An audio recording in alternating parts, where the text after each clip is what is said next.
अक्सर प्रेम कहानियाँ कॉलेज में शुरू हुआ करती हैं। अब कितनी उनमें से मुकम्मल होती हैं और कितनी अपना दम तोड़ देती हैं, ये तो हर एक की किस्मत पर डिपेंड करता है।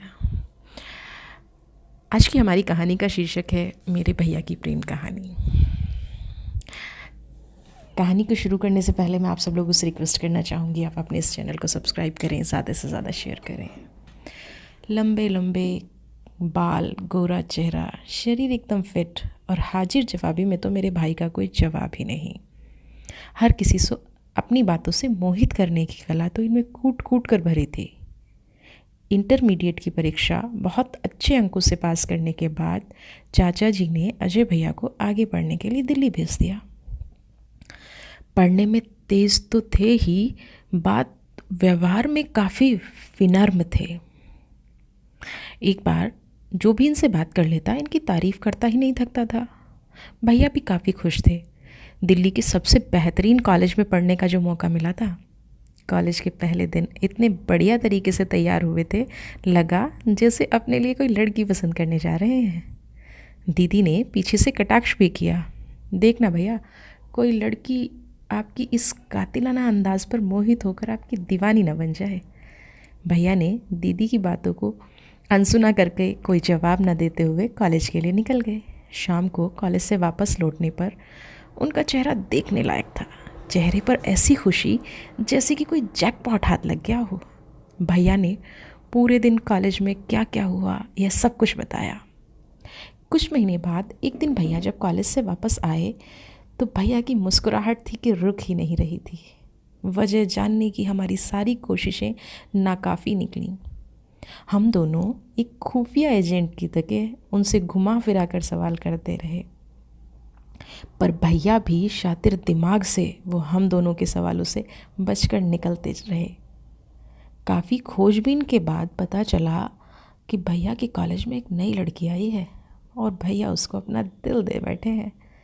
बस लड़की का नाम पता चल जाए तो बात ही क्या है। अगले दिन भैया काफ़ी निराश हुए। कॉलेज से वापस आए, पूछने पर पता चला कि वह लड़की जिसने भैया की नींद उड़ा दी थी वो आज कॉलेज नहीं आई थी। भैया सोच रहे थे कि आज उससे बात करनी थी, आगे का रास्ता खुलेगा, पर ऐसा कुछ हुआ नहीं। अगले 2-4 दिन वो कॉलेज नहीं आई तो भैया को थोड़ी चिंता होने लगी, कहीं उसकी तबीयत तो ख़राब नहीं हो गई है। कॉलेज आने के बाद किसी से कुछ ना कहते, बस अपने कमरे में चुपचाप कुछ सोचते रहते थे। एक दिन भैया बड़ी जल्दी से कॉलेज के लिए निकल गए और दोपहर होते ही घर आ गए। भैया ने अपनी जान पहचान का इस्तेमाल कर कॉलेज के उस अनजान लड़की के घर का पता निकलवा लिया था। अब भैया उसके घर जाने की तैयारी में जुटे थे। हम सब भाई बहन ने खूब मना किया, भैया जाओगे तो ज़बरदस्त कुटाई हो सकती है, ऐसे किसी के लड़की के घर पर नहीं जाते हैं। न जाने उन पर तो इश्क का कैसा भूत सवार था। उन्होंने आज ठान ही लिया था कि उससे मिलकर ही दम लूँगा। वो मई जून की तपती गर्मी में पड़ोस वाले भैया की मोटरसाइकिल उठाकर अपने घर से 10-12 किलोमीटर दूर उस लड़की के घर पहुंच गए। अब अंदर जाने की बारी थी। काफ़ी हिम्मत करके घर की डोरबेल बजाई, पर अंदर से कोई नहीं निकला। दोबारा डोरबेल बजाई, तब भी कोई नहीं आया। अब भैया की धड़कनें बढ़ने लगी थी कि कहीं सब लोग लेकर उसको हॉस्पिटल तो नहीं गए हैं। पहली बार भैया की आंखों में अपनों के अलावा किसी और के लिए आंसू आ गए थे। जब भैया ने एकदम रुएं से होकर तीसरी बार डोरबेल बजाई तो घर के सेवक ने गेट खोला और भैया को अंदर आने के लिए कहा। घर के अंदर जाते ही लड़की की मम्मी ने भैया से पूछताछ शुरू कर दी। भैया ने पूरी बात बताई कि हम दोनों कॉलेज में एक ही क्लास में पढ़ते हैं। बहुत दिनों तक आरती कॉलेज नहीं आई ना, तो प्रिंसिपल सर को चिंता हुई। उन्होंने कई बार आप लोगों को फ़ोन भी किया, पर हो सकता है किसी वजह से आपसे बात ना हो पाई हो, इसलिए उन्होंने मुझे भेजा है ताकि मैं आरती का हाल चाल जान सकूं, और इतने दिनों से जो पढ़ाई नहीं हुई है उसके नोट्स भी दे दूंगा। आरती की मम्मी भैया को उसके कमरे में ले गई। आरती सच में बहुत बीमार थी और बिस्तर पर लेटी हुई थी। उसकी मम्मी ने बताया इसको टाइफाइड हुआ है, काफ़ी कमज़ोर भी हो गई है। दिन भर बिस्तर पर पड़ी रहती है, बस थोड़ा सा खाती है और सोई रहती है।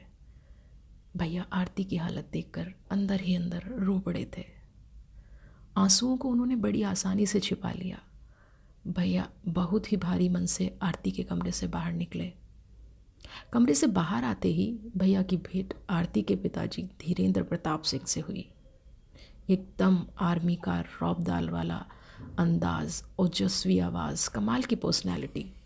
भैया ने आरती के पापा से पूछ ही लिया, अंकल जी, जब तक आरती ठीक नहीं होती तब तक मैं उसका हाल जानने और क्लास के नोट्स लेकर क्या यहाँ आ सकता हूँ? उन्होंने हामी भरी और भैया की तो खुशी का ठिकाना ही ना रहा।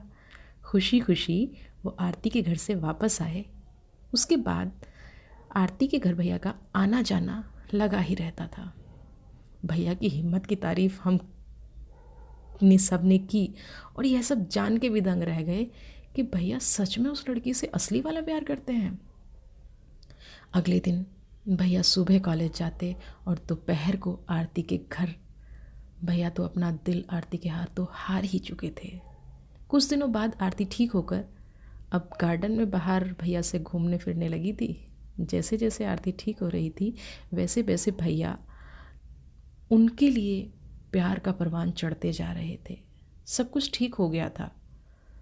तब एक दिन भैया ने अपना हाल दिन आरती जी को बयां कर दिया। आरती जी ने भी मन ही मन हाँ कर दी, पर उन्होंने अपना एक डर भैया के सामने रखा। क्या भैया अपना प्रेम वापस पा सकेंगे या फिर उनका हाल भी अन्य प्रेमियों की तरह होगा? यह जानने के लिए बने रहिए इस प्रेम कथा के साथ। मेरे भैया की कहानी का अगला अंक लेकर कल फिर आपके सामने उपस्थित होंगी। तब तक के लिए शुभ रात्रि, स्वीट ड्रीम्स, गुड नाइट।